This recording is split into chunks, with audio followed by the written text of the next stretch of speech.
We are on Sunday of the Festival of the Most Holy Trinity Holy Spirit in Windsor.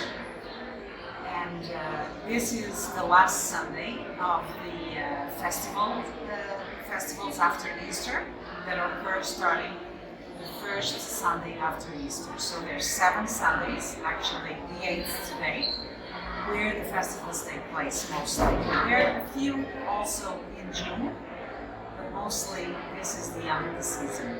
Well, I started a study of the festivals, first in Toronto and Cambridge, with a colleague from the University Nova of Lisbon. And this research was only supposed to last for a couple of years. But then we got a grant to be able to research all the festivals of the Holy Spirit in Canada. And to our great surprise, we found there are over 80 of them, 87 to be more accurate. And they go from large festivals with over 1,000 people in attendance to smaller ones. They could take place in churches, in community clubs, in associations, clubs of Azorian origin, because these are most of all Azorian festivals.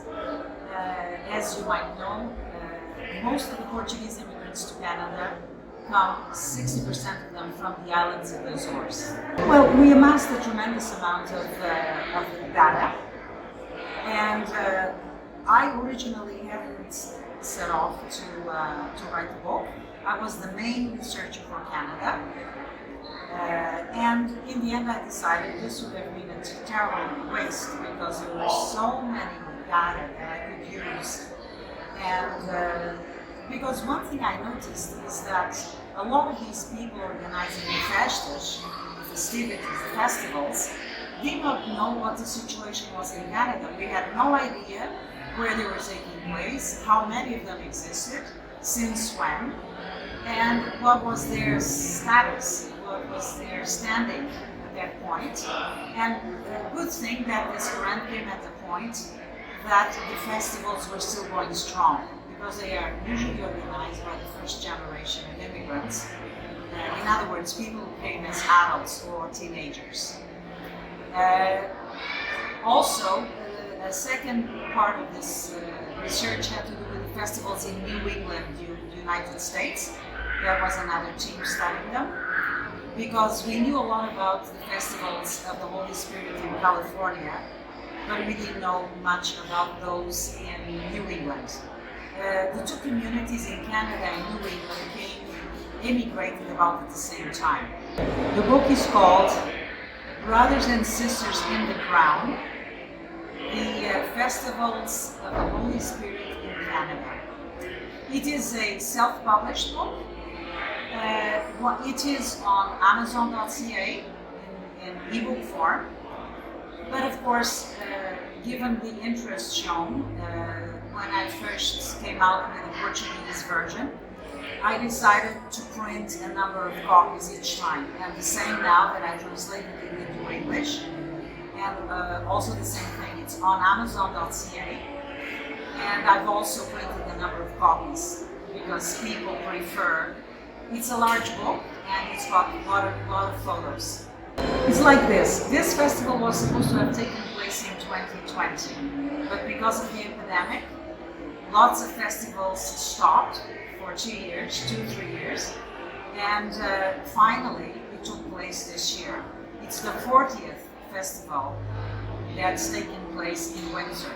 And who says Windsor says the southwestern part of Ontario, because there's places around here like Whitley, Leamington. Leamington is also a very strong festival. Harrow. I'm sure there's one or two that doesn't come to mind. And they actually attend each other's festivals. They take place in different dates, but they follow pretty much the same sequence. Well, the venue is for the big festival, which is the big day of the festival, which is normally the Sunday.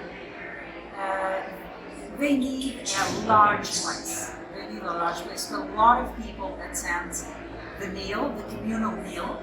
And the communal meal is normally for free. It's a gift from the stewards. Steward is normally the family that organizes the festival. So they need a large area to accommodate everyone who comes to enjoy the food and the music and the bazaar and the auctioning.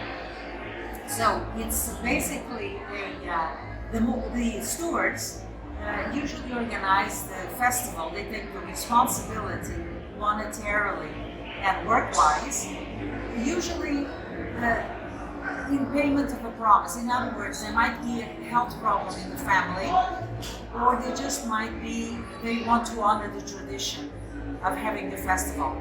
But they invest a lot of funds and effort, and so it's giving back to the community in a sense. It involves the private, the home, because there's a part that takes place at home.